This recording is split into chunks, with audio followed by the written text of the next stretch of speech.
So welcome to this webinar, this online event on voices of women researchers, asking ourselves, how can we create a more equitable career path for women researchers? Really glad to have you here. Thank you so much for joining us.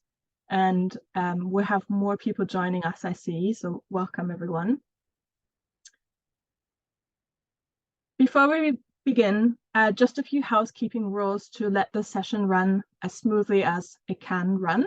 As you just saw, we are recording the session and your participation will indicate consent for the recording. The recording will be shared on YouTube afterwards. So if you want to watch it back or share it with your colleagues or friends, then we will have a YouTube link available that we share on social media and we'll also share via email. As you saw Asta, our author community administrator, emailing you the Zoom link. She will also send you a YouTube link later. If you have any technical issues, please share them in the chat and we'll try to help you as far as we can. And if you're not able to use the chat box, email AuthorAID@inasp.info. To reduce background noise, please make sure that you mute yourself unless you're called to speak, just to sort of reduce interruptions. If you have any questions or any comments, please do use the chat box. We'll be monitoring the chat box and taking questions from there later on. So anytime you have a question, please just write it in there. That's it for housekeeping.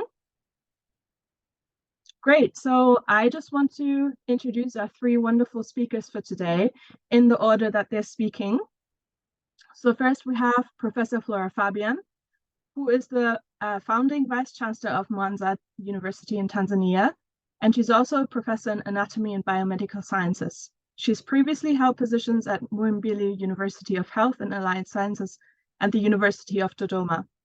At the University of Dodoma, she served as Director for Research and Publications for 6 years, overseeing the quality of research and publications, consultancy, and institutional collaboration, and managing research funds from both external and internal development partners. Flora has led and supervised research in clinical sciences, public health, education, and gender, and has more than 30 peer-reviewed publications to her name. Next up, we have Jacqueline, and just to say, Flora is based in Tanzania. Jacqueline Alga, who's based in Honduras. Jacqueline is a parasitologist working at the University Hospital in Tegucigalpa, Honduras. She combines clinical laboratory work, teaching, and research activities with mentoring, building interdisciplinarity bridges, promoting international collaboration, and networking to advance scientific research and social innovation for health in Honduras and in Central America. Great to have you, Jacqueline. Last but definitely not least, we have Sarah Nabatra, based in Uganda. Sarah is a marketing lecturer at Mbarara University of Science and Technology in Uganda. She's an African Oxford Initiative Visiting Fellow at the University of Oxford, and her research interest is to develop locally contextualized business teaching case studies, particularly on street smart entrepreneurs. She has a PhD in management and a master's in management studies. Sarah is a mentor of the Consortium for Affordable Medical Technologies, the Mass Center of Innovations and Technology Transfer, and Mass Business Incubation Clinic at her university. She coordinates the Erasmus Plus collaboration between Mass and the University of Applied Sciences in Mainz in Germany. So as you can see, we have three very impressive and inspirational speakers here today. And they will talk to you about their experience and knowledge of women in research careers. After the three of them have spoken, we'll do a quick Q&A. So we'll be taking the questions from the chat box that you submit and put them to the speakers. And afterwards, we will be doing breakout rooms where you all get to engage with our speakers today to discuss a few questions that we want to put forward to you. So I hope you enjoy the session, and I'll hand over to Flora now. Thank you very much, Tabitha, for the great introductions. Nice to see you all here. Some it's good afternoon, some it's good morning, some it's good evening to you all. As Tabitha has introduced to us, we are going to talk about research and specifically equitable research. And for research output to be relevant, and of course, to get the best ideas and solutions that we need from the research that we do, we have to be inclusive. And what does it mean? It means that we have to nurture and advance careers of all aspiring researchers without leaving behind anyone, be them men, women, from different geographical location, and of course, not forgetting their socioeconomic background. We should make sure we include all of them. And some data from voices of researchers themselves, both men and women, about the experiences in their career, specifically early career researchers, indicated that there are gender differences, of course. With regard to having published their research, women who have published their research, who indicated that they have published their research were 62%, so fewer than men, who were 67%. And for women who have conducted collaborative research, they were also fewer than men, 58%, and this is locally based at the University of Dodoma, and 63% men. The global picture shows that women are still less who have conducted collaborative research, forming 39%, and men 42%.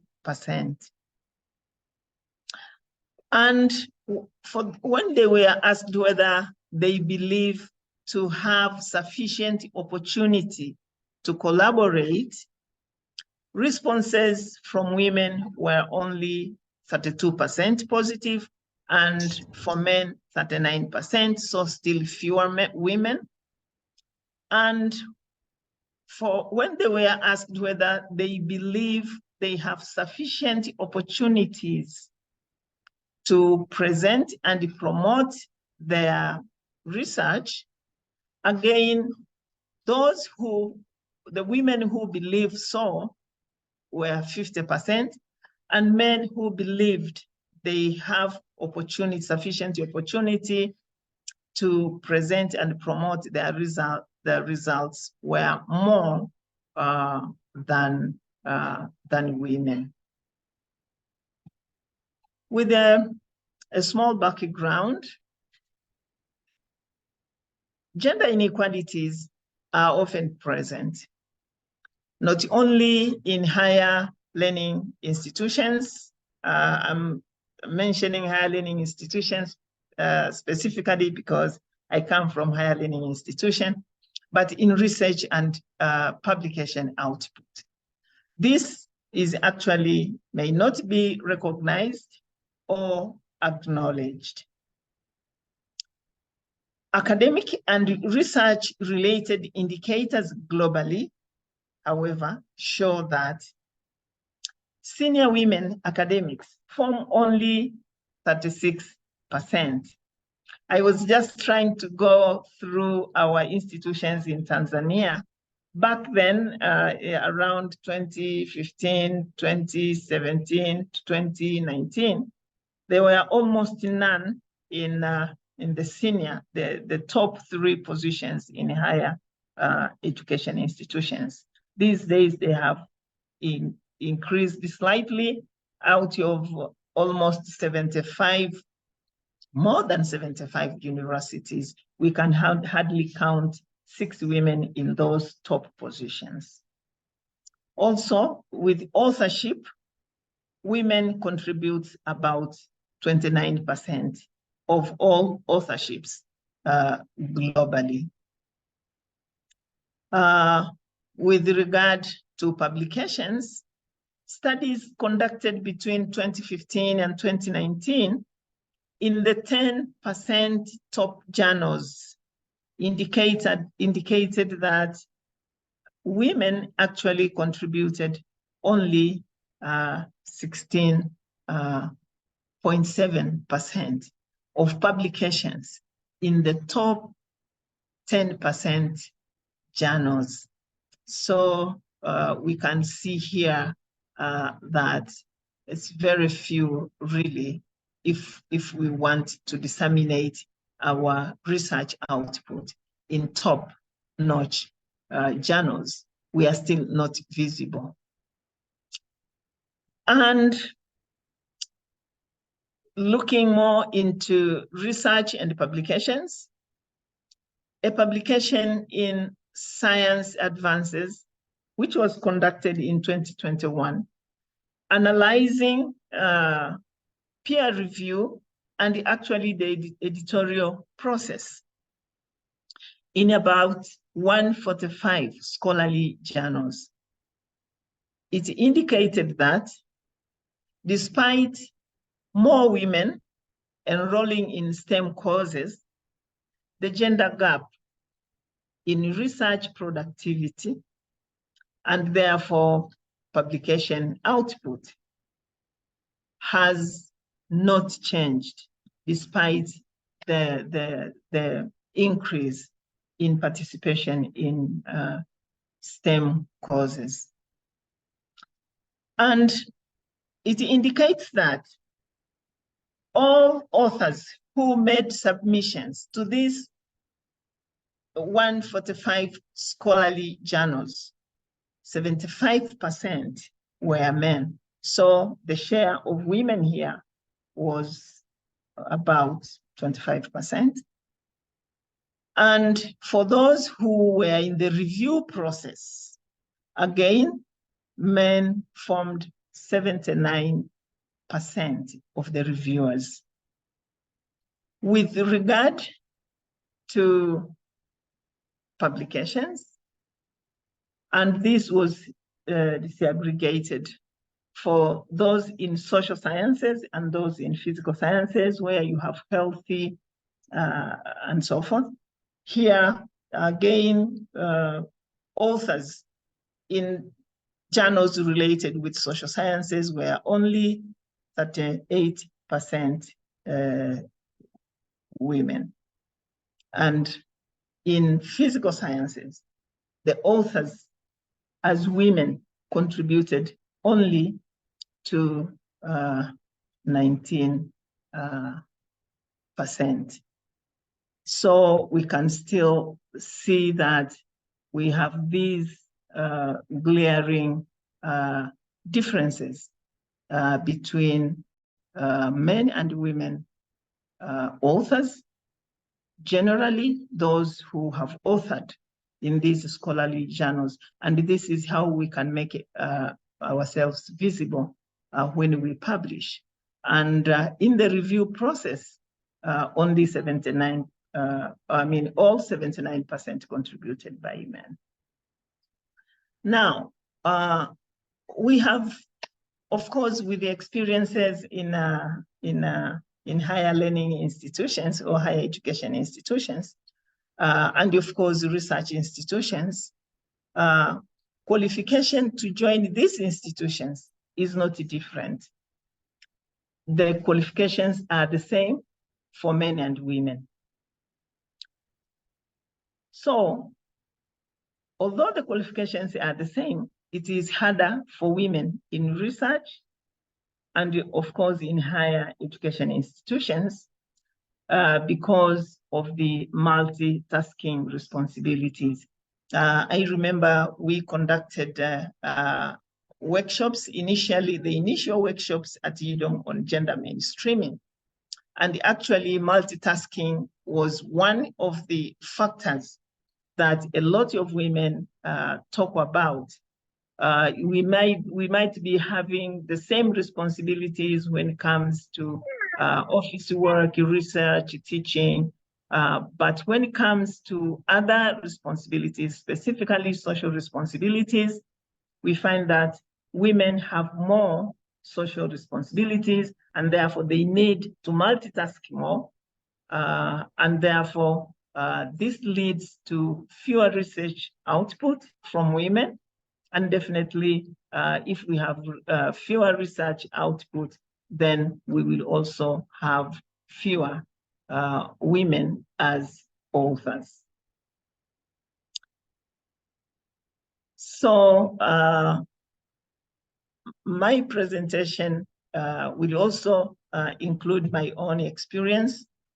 And with sessions like this, we find that we were encouraged to work together as women, and of course, work together with men, and find groups, research groups, whether in the same institution across the country or even internationally.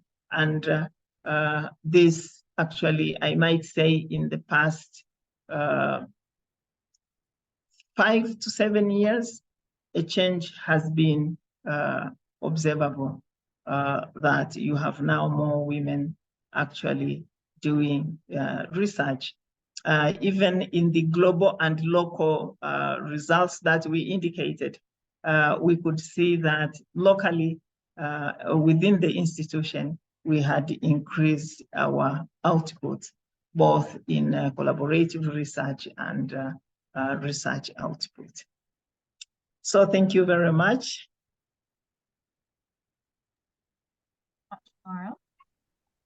Again, if you have any questions while speakers talk, please put them in the chat. And we will now hand over to Jacqueline. Thank you. Now we continue to see the results, the answers from these Voices of Early Career Researchers survey. First, we see here some results related to experience of being in the research and knowledge system. The first results that we want to talk about is that women are more than twice as likely to believe that women in research get fewer opportunities than men. And also women are less likely to feel that their work is recognized and rewarded by both institutions and colleagues. So these results indicate that men were more positive than women in regard to opportunities and in regard to recognitions.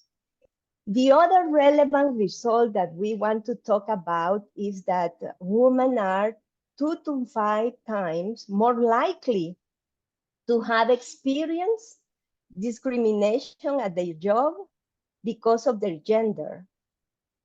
And also another result is that fewer women than men like the organizational culture at their workplace. Then all these results together refer to research environment and show an unequal research environment for men and women, indicating less favorable conditions for women. As all we know, research environment and work climate are important factors for everybody, but especially for early career researchers. Therefore, barriers need to be identified and to be mitigated. In regard to my personal experience, well, I have to tell you that my country, Honduras in Central America, is one of the poorest and unequal countries in the region of Latin America and the Caribbean. Honduras has one of the lowest human development indicators, and from the region, and also Honduras faces important challenges in regard to governance, in regard to institutional quality, and in regard to climate change. Therefore, it is a setting with limited resources to develop research. I personally have not experienced gender discrimination, but as Flora mentioned, sometimes it is there, but it is not recognized. But in such conditions, like limited resource setting, as a woman, I have to be multitasking, as Flora mentioned also. So I have to take care of family, and also I have to take care of my work and my research. So it is challenging. I can mention 3 factors that had made a difference in my career as a researcher. One of them is the support from my family, because without that support, I would have not been able to develop my career, and I still count on the support from my family. Another factor is the support from my international collaborators, because in such a local restricted environment, was very important for me to have the support, guidance, technical orientation, and also financial resources from my international collaborators. And another factor, very important, was mentorship. I had a mentorship from bright men and women, but especially I had a strong woman in my undergraduate and postgraduate studies. So all of these are important. Next slide, please. I wanted to take the opportunity to mention another aspect. One of these aspects is, as an example, I wanted to mention this, the physiological aspects that are different between men and women. Understanding these physiological sex-based differences between men and women may help optimize different strategies to support their respective performance. On the contrary, failing to understand this, poor understanding of these differences might limit women's equitable participation in society at large, and therefore in research. And the example that I wanted to take was menstruation. And here in the diagram, you can see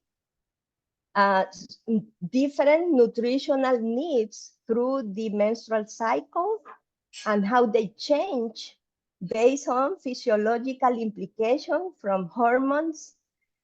So you can see very different and almost opposite key metabolic adaptations described in the different 2 phases. So these are important factors to be aware of for everybody, the women, the men, everybody, and also the institutions.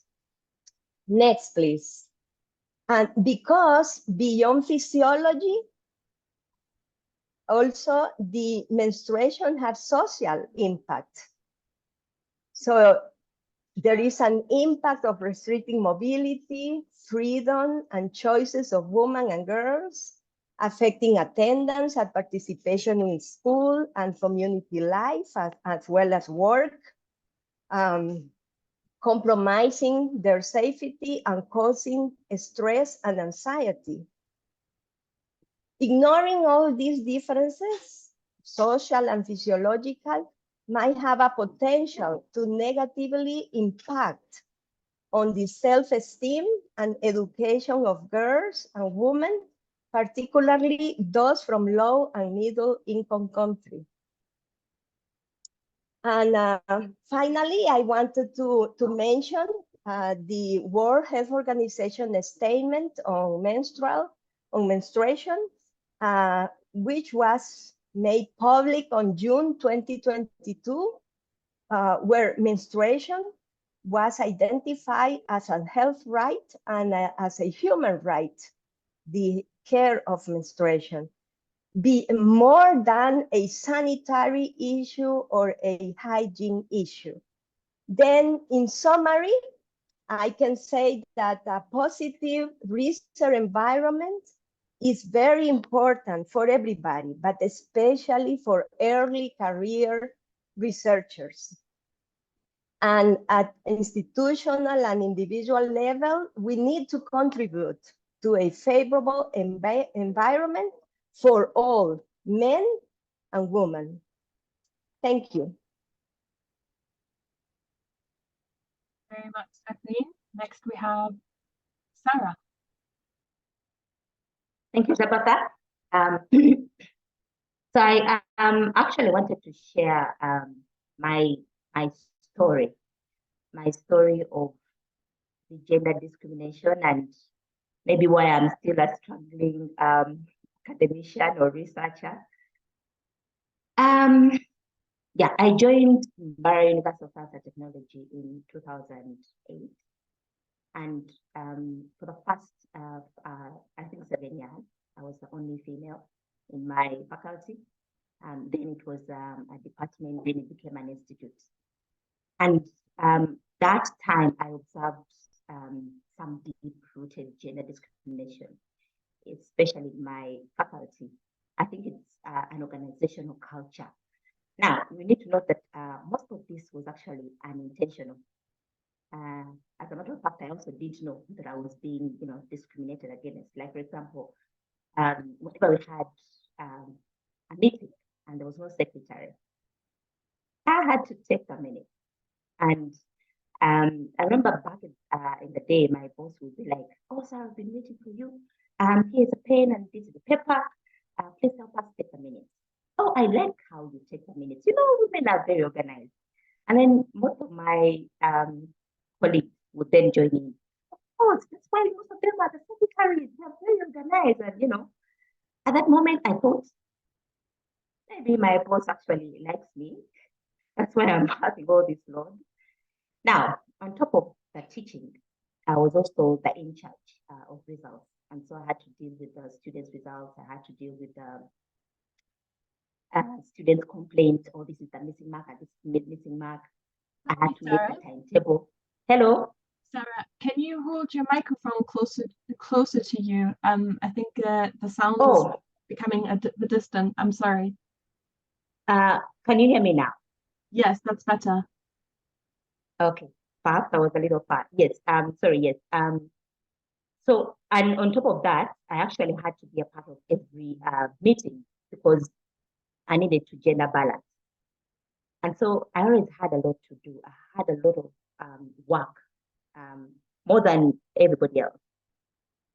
But the good thing with that or the bad thing with that is that because of the multiple appearances, because when I was doing the in charging of results, of course, I had to go to Senate, I had to present them, I had to appear in, most of these bodies because of the gender balancing for my, my department. I got noticed by top management. I received nomination for a Commonwealth scholarship. But at the time, I think it was about 2 years after my graduation, I had gotten engaged. And when I told my fiance and my aunties and my parents, everybody goes, "Are you serious? You cannot leave marriage and then you go, I don't know how many years." And I had to turn down that, that beautiful offer. 4 years down the road, I became head of department because of all this noticing. My VC and my bosses were noticing me, which I thought was very good for me. But then on the horizontal level with my colleagues, I got a lot of bullying. I remember at that time, most of them were saying, "She's just come, but how can she be head of department?" And of course, it boils down to she's been sleeping around or she's left with this one. That took a huge toll on me. So to compensate for that bullying, I thought I needed to work extremely hard to prove everybody wrong. I wanted so badly to prove everybody wrong that I deserved to be, on this high table. And so I had to work like twice harder than my colleagues. Yeah, fast forward, I started to grow out of my shell. I started to, started to come out and I started to speak out. But then I also realized that I think I went overboard. So as I was exploring, it's as if I had this conflict, internal conflict. I wanted to explode. I'd been abused for a long time and I just wanted to come out, but I think I came out too strong. Some people labeled me radical or something like that. A case in point, I think, when the girls started coming in and we were recruiting girls, women in the faculty, I didn't want any of my, the girls to take the minutes. Like if, for example, there will be the secretary is not there, of course the men will be like, Linda, take it, oh, Ruth, take it. I would immediately step in and tell them, if she's taking them, I'm tearing them up. So I think I became scary, very scary, because of that conflict. I didn't know how to really address it. And I think I took the same thing to my classes. I was emphasizing girl power in my classes. I would overly praise the girls whenever they did something, good. And I also took it home. I remember case in point, my children, my son and my daughter were seated behind, and I usually say, girls do this, girls do this. I love girls doing that. And my son, I think he was 6 at that time, he asked very sadly, he was like, Mommy, what do you love boys to do? And it was very sad. I really felt very ashamed. Another case in point, I think it was after Women's Day, the 8th of March. One of my students, medical students, 5th year, asked a question. He was like, what do you mean? How much do you want to take this? Because yesterday was referring to the Women's Day. There was a very big hospital that was actually celebrating, Women's Day, and they had written that 80% of their staff were female, and so they were celebrating that. So the student was worried. It was like, but Sarah, this class has 85% males, but if the hospitals are celebrating that their staff are 80% females, where are we going to work? So all this made me realize that I think something was wrong. I started to think that I had misunderstood what gender equity was all about. In 2020, I joined GERA. GERA is a network that was instituted by INAS and the National Council for Science and Technology. It is Gender Equity in Research Alliance. And it has quite a number of objectives, some of which is to support the mainstreaming of gender in various institutions. And they also develop capacity of GERA focal persons. So GERA identified gender champions and focal persons to represent various universities or various institutions. And so what they do in our training is to actually develop this capacity of these focal persons so that they can be able to do gender audits and, in their institutions and be able to, understand the gender gaps. But besides that, we also have a platform. It's a website where we allow for all the focal persons to interact and share. So for some institutions that are ahead of others can share something good, and then the others, the younger institutions can learn from there. But besides that, there is also, they develop researchers' capacity to be able to apply the gender equitable lenses so they can be able to conceptualize and, design publications, research publications that are gender, a little biased. So when I joined the network of GERA, I think it kind of, balanced me a little. I am the coordinator for GERA in the Western universities. We have about 15 institutions of higher learning and about, I think, 3 civil society institutions. Now, in GERA, I've been able to learn a few things. We've carried out a series of studies from the gender focal persons and then the gender researchers from these institutions. So there are quite a number of insights. One of the insights that I've learned that in our institutions is that deep structured reinforcing of gender institutions, is very critical and it's very important because again, we note that most of these deep-rooted gender inequality is invisible, and some of us take it for granted. And the culprits don't know they are doing it. And of course, the offended also do not know either. Some of them do not know either. The research that we've done with these, especially the gender researchers, have had a lot of, have left certain questions in my mind that have never been answered. And I'm hoping that maybe today's webinar, as we ask our participants, will actually come, bring it a little closer. For example, I keep asking myself, how can we include the males in our gender mainstreaming conversations? How do we get them on board? And then a question of how do we contextualize gender mainstreaming, especially in Africa? Are we simply just copying and pasting the westernized gender model?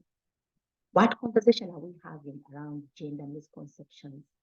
Are these conversations built on Western conversations, or are they African-centered, that take into consideration the African norms and, African cultures?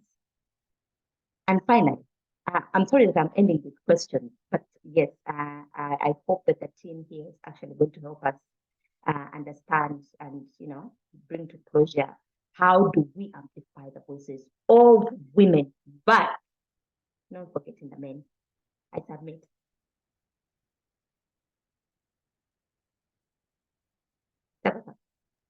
Over to you. Thank you very much, Sarah. Thank you all. We will now move on to questions. So I'm going to stop sharing my screen so we can see all of us in the virtual Zoom room. We had some questions come through, so I'm going to read them out to you. The first question that we have is, this was while Jacqueline was starting to present about the experience of women in research and then sort of the work culture and work environment of women in research. The question was, is it only due to their multitasker roles or women's multitasker roles? How about invisible and visible discrimination? Who from the speakers would like to take this question first? Well, I can respond to that first. Sure. Flora, do you want to go ahead? Thank you, Jacqueline. Yes, actually, what I could say here is that I'm not denying there could be discrimination, but in my own experience, and definitely my experience in higher education institutions and research institutions here, I haven't seen discrimination against women in research or in higher learning institutions or in promotions and so forth. What I could say is that awareness is something that is really important. Sometimes women have these multitasking roles, and therefore they also have similar roles in the workplace. If it's a higher learning institution, they would have the teaching role, they may have management roles, and they may have research roles, they have to do research. But on top of that, they have the roles, social roles, such as household chores, such as taking care of little children, taking care of the sick. And we know that most of these care jobs or care responsibilities, which are actually unpaid responsibilities, are mainly done by women. So if we are not aware of this multitasking and how it can actually delay us in conducting research, in becoming productive in research, And of course, with regard to higher learning institutions, for anyone to go in top positions in any higher learning institution, you need higher ranks. And therefore, we delay in getting promoted, and therefore we lose our opportunities in actually qualifying for higher levels of university management. What I noted in my previous university, for example, University of Dodoma, after conducting workshops regarding gender mainstreaming, and after mainstreaming gender within the institution, including gender responsive pedagogy, there was a lot of improvement. A lot of women worked together, produced the papers, and we even facilitated the graduate students at master's and PhD level. They could publish their work, and therefore their visibility improved. And therefore, that is why my main factor was the multitasking factor, because women will tend to find themselves trapped in the social responsibilities. And if they don't become aware and find ways of balancing these tasks, and of course, looking for help where necessary and where possible, and allocating time, then we find ourselves, business as usual. We go to work, we go home, you do your tasks. And I like Sarah was talking about the African culture, where a woman has to take care of all the children, including the husband, and so forth and so forth. So awareness is really, really important. And there could be those discrimination, but I'm not denying that. So it depends on where we are, which institutions we are, which maybe countries we are, and which societies we are. But our main factor around research and publications and promotions and becoming eligible for top or higher levels of management was the multitasking factor. Thank you. Maybe Jacqueline, you would like to add something, or anyone else?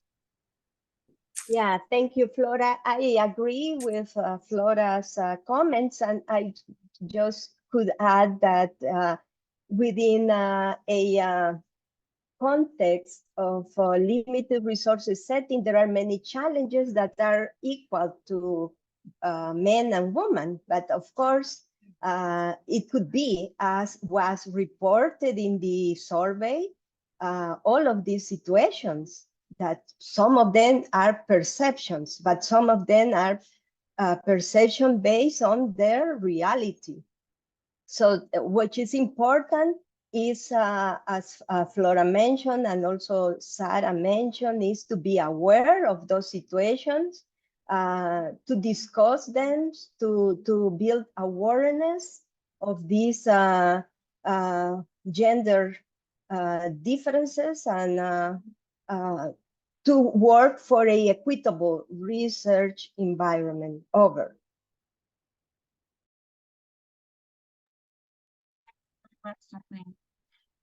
We have another question, and that is, that's a big one.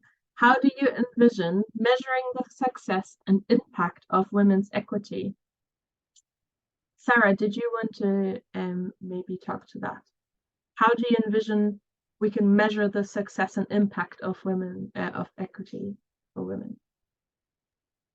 Sorry, I'm going to be as brief as Sergion. When a woman is happy, I guess that is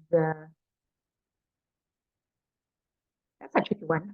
Like you say, it's a tricky one, because sometimes we see mothers and they're failing to balance work. But are they happy? Some are. Maybe I'll give an example. Here at the university, I resigned as the department because, again, like I said, I noted everybody was balancing me. I'm balancing the boat every time. You know, Sarah, where are you? Come. We have visitors. Come here. I was balancing. And then I realized that, I think I'm done with this. I don't need to do this. I don't need to prove anything. So my entire the faculty is led by the males. The university has, I think, 95% top management is all male. But then when I come back to the faculty and I'm looking at the women here, do they want to get into leadership? Everybody's in their own corners. Like they have other things to do. They say they have better things to do. They want to actually advance because it's not about you being a leader. It's about how many papers have you written. So most of them are struggling. They struggle with family. So when it comes to who wants to be head of department, none of the women in my faculty will step up. Everybody will take a back seat. So now it gets me to question: how do you measure the success of this? I don't know. It's a tricky question. So are the women happy in my faculty? I always see happiness. I don't know if they want this to be, heads of department. They always say, hell no, knock yourself out. We have better things to do. So it's a tricky thing, and it depends on the context. Yeah. Sorry if I'm vague, but that's what I think. For me, as former head of department, I don't want to go back. I am happy. Jacqueline or Flora, did you want to comment on this, or should we move on to the next question?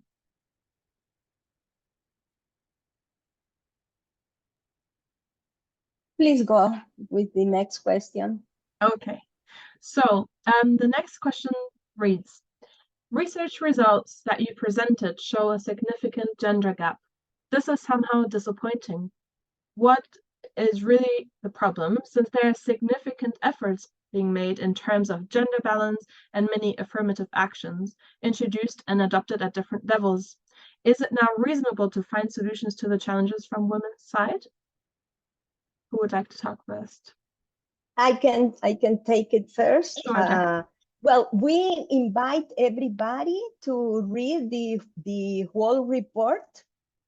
You see in the chat the link to read the whole report, because we are just for the purpose of this seminar taking this information, these main relevant results in regard to the direction that we wanted to take this seminar. But you would see in the report that there were many dimensions, even in some dimensions that men also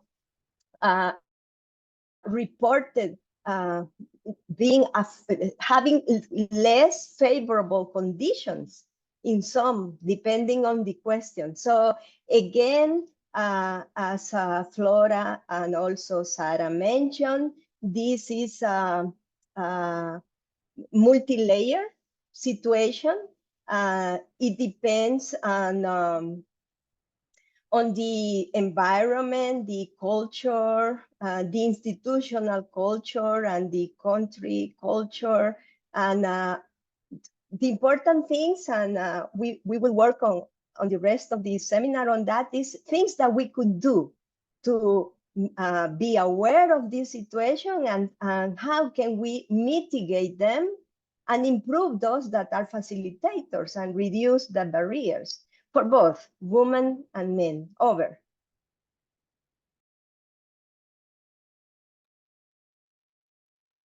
Thank you, Jacqueline. If I can add something, Tabitha, there. Sorry, go ahead. Yeah, well, I mean, what Jacqueline has just said is quite right. It is a multi-layer kind of issue to tackle. But I would imagine the awareness aspect is again an important aspect. If we want, for example, to do mentoring, and we want to support early career women, we have to be aware of the problem that we need to mentor the early career women, so right from their early careers, so that they are aware, so that we can support them. I mean, mentoring, not only making them aware of the gaps, but also mentoring them into research. We can partner with early career women, whether in higher learning institution or in research institution. And in so doing, they are capacitated, and therefore they can, they can enter into collaborative research, developing research proposals, either collaboration within the institution, across the institution, internationally. And this will help to increase the volume of research from women, and as such, increase the level of publication, and therefore more women will become more visible. And when we mentor, we normally allow the junior researchers or the young researchers actually appear as first authors. And if they appear as first authors, then they will be more cited and therefore more visible. It's unfortunate that when we publish as a team, if we do not consider the aspect of early career and wanting to empower them, allowing them to be first researchers, because if we are experienced researchers who have published a lot, you would prefer that the young researchers are actually given the first authorship, and therefore they can be cited. And this will give them confidence, and they will, continue also mentoring others. And of course, we are not saying we only have women teams, but we mentor both men and women. But we know we have to center around women, because we now want to make their research work more visible, increase their volume of publication, and of course, visibility across the research community. Thank you. Before we move on to the breakout sessions, there was just another comment from Prasinam Yalo in the chat saying, the issue of location and context is important in this discussion. Studies, for example, gender equity in health research publishing in Africa, indicate disparities between countries, with women in Nigeria and South Africa doing better than their counterparts in other countries. That's an interesting comment. Thank you very much. So we didn't have any more questions in the chat. So we will now move on to a breakout room session. So this is the part where you get to talk amongst each other, and we have a few questions that we will put to you, and you will be divided into breakout rooms with our facilitators, and a fourth group will be created with Mai from Ines as our fourth group facilitator. Thank you, Mai. So we will open the breakout rooms shortly. You should get a notification on your screen prompting you to join a breakout room, and we ask that you please do that, and you will be brought back into the main room after 25 minutes to discuss what you've talked about in plenary. So I'm just going to put the different questions that the different groups will be talking about in the chat. So group 1 will be talking about what can individuals do to support women in research. Group 2 will be talking about what can institutions do to support women in research. Group 3 will be talking about are there actors other than individuals and institutions who have a role to play in supporting women in research? Who are they and what can they do? And group 4 will be talking about what can women do themselves to advance and do relevant research. So we will now move you into breakout rooms.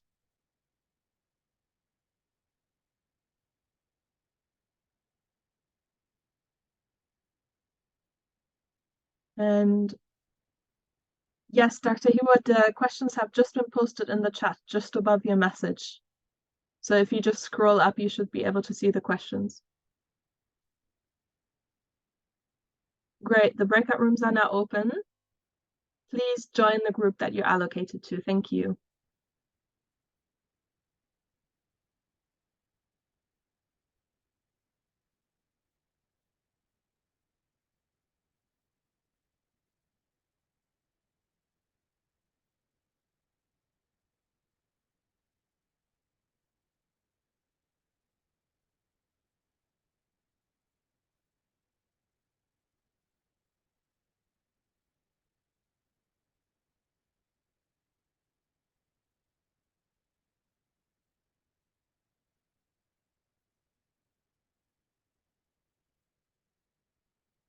Jacqueline, are you able to move to group 1?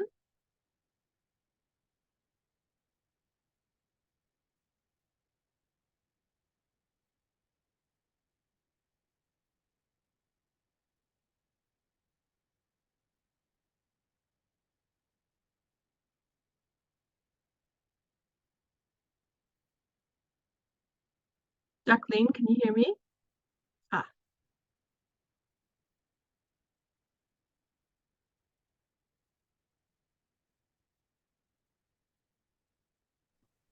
I've moved the note takers as well, so that should be.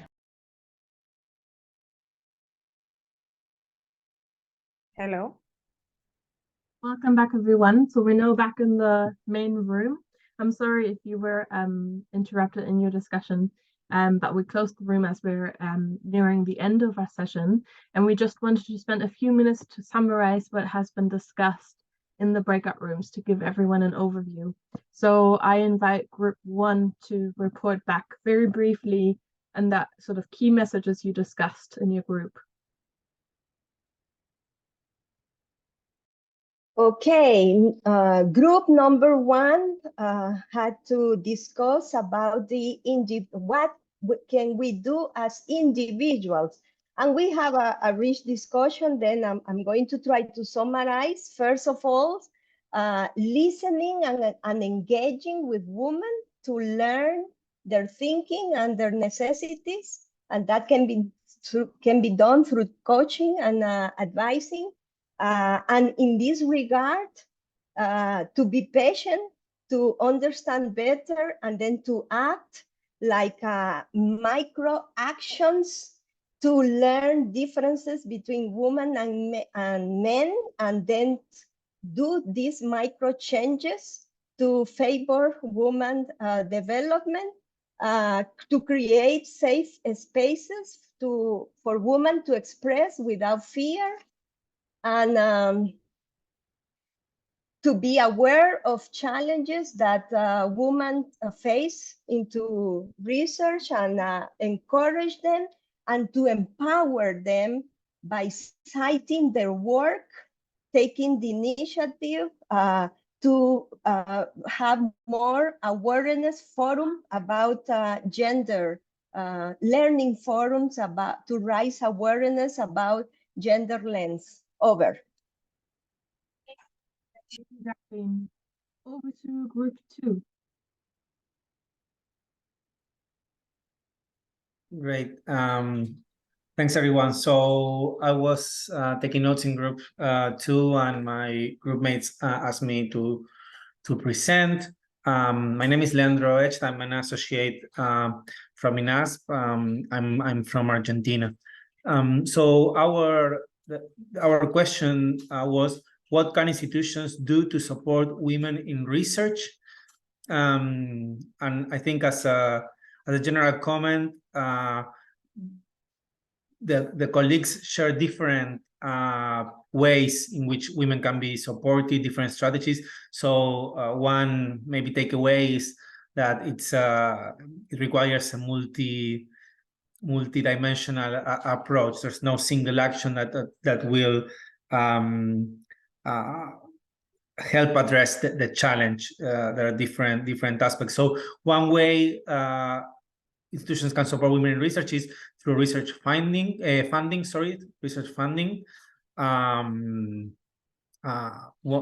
instance, with grants targeting specifically targeting women researchers. So one of the colleagues was sharing how foreign institutions have a whole structure of with different hierarchies and different research pools for different individuals and positions in the institution. So and that's something not sure if can be replicated, but having some specific funding for research for women research would be helpful.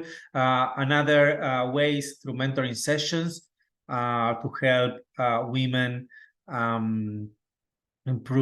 identify research areas, but also improve their work. Also, the importance of having in place gender and research policies with streamlined mechanisms that support women in research. Another important aspect was that it's not enough to have funding available or policies in place or mentoring opportunities. It's also very important that that information is intentionally shared and disseminated to create awareness for women and make them aware of what opportunities are there in the institution. One colleague, Kali from Nigeria, shared some examples from that she sees in her own institution. So, for instance, women self-organize themselves with WhatsApp groups, which has a mentor that guides women on how to write research and other topics of interest. And this group works as a networking strategy to help women position better in the research field.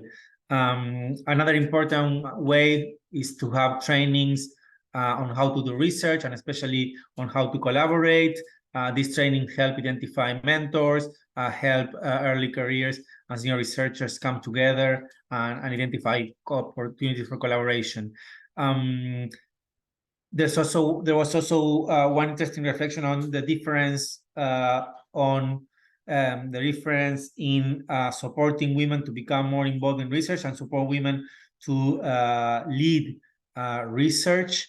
And there was a question about whether these two different goals require different strategies. And Flora can refer to what she was sharing in her presentation about mentoring of young researchers is important, but this mentoring should be conducted in a way that allow these early career researchers or women researchers to become visible, to become first authors, to rebuild their confidence, and maybe in the future become principal investigators and lead their research. So that was everything. I don't know if someone else wants to add from my group, but thank you so much.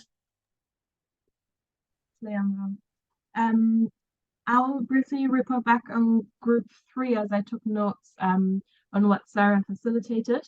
So our question was, are there actors other than individuals and institutions who have a role to play in supporting women in research? Who are they and what can they do? Now, that was a bit of a complicated question because, of course, in some way or another, everyone involved as an individual or part of a larger entity. So it went a bit back and forth and also sort of into other areas, but there were these are the key highlights. One was that generally it was said women should feel the ability to be vulnerable, especially to other women, to open up about their struggles and support each other and sort of offer help to each other. The other part, I'm not going to mention who said what, just in case anyone didn't want to share that in public. Someone said that they have hired a maid, household help, and without her they couldn't focus on their career because there was so much sort of support at home through household help. Someone shared quite a devastating story about men in positions of power still in many cases being very prejudiced, and that it's very important to raise awareness about what women have to contribute in research.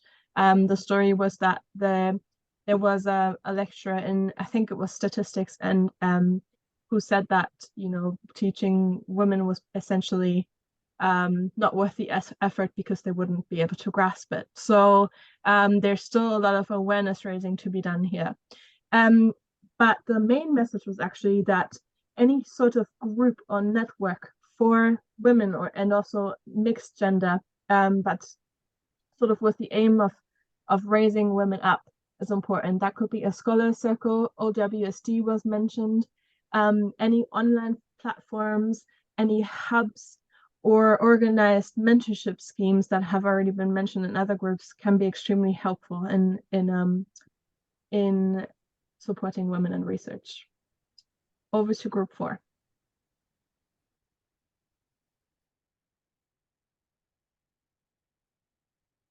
Tabitha, I'll present back from group 4. So our question was what women researchers themselves can do to advance or do relevant research. And what we talked about was that it's important that women researchers are intentional in what they want to do in their career, that they seek out opportunities and initiatives.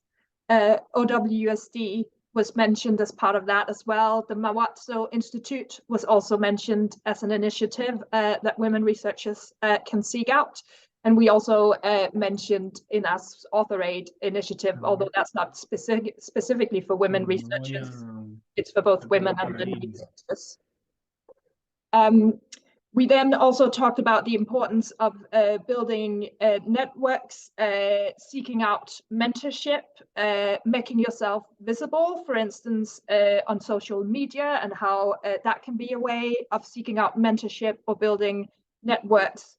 Someone also mentioned, which I think touched on what was mentioned in the other group, is that it can also be important to build a wider social network. So that's potentially beyond the networks you build in research, but actually the networks you can build with your family and social contacts to help you, support you in any other responsibilities you might have, for instance, at home, so that you can have time to do research.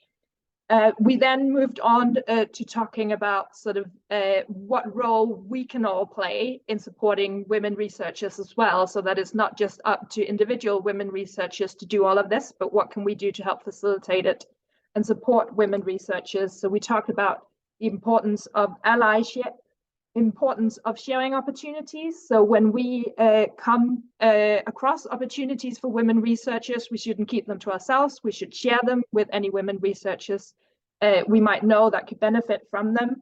Mentoring younger women researchers is also a way that we can help support each other.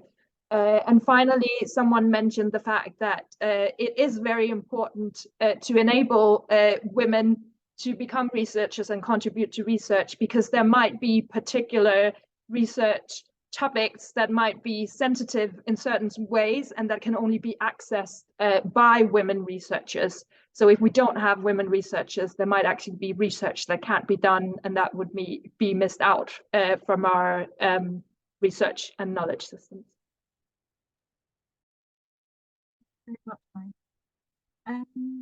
Yes, so that concludes our event today. Thank you so much for your active participation in the breakout rooms and also for sending in your questions.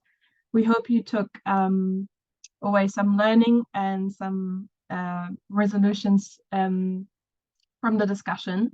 And we invite you to, yes, have a look at the report. We shared the link. Maybe Maya or Maisie can quickly share the link again to the publication. In that, you will find the results we discussed today, but also many more findings that might be interesting to you, both about women and men and how they feel in their research careers. Asta has raised her hand. I'm assuming she will want to take a group photo. Yes, I do. Yes, so Asta is our AuthorAID community admin, and she likes to take a group photo. So if you're able to, turn on your camera and we'll take a photo with everyone involved. Hi everyone, please turn on your camera so that we can take a very nice picture, and I'll post it on our socials and you can find yourself there.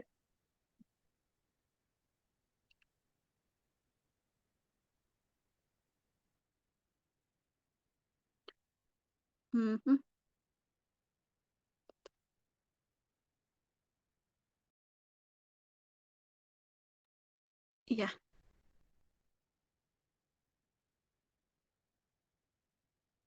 Are we all ready? Yes, then I'll take a picture. So everybody please smile.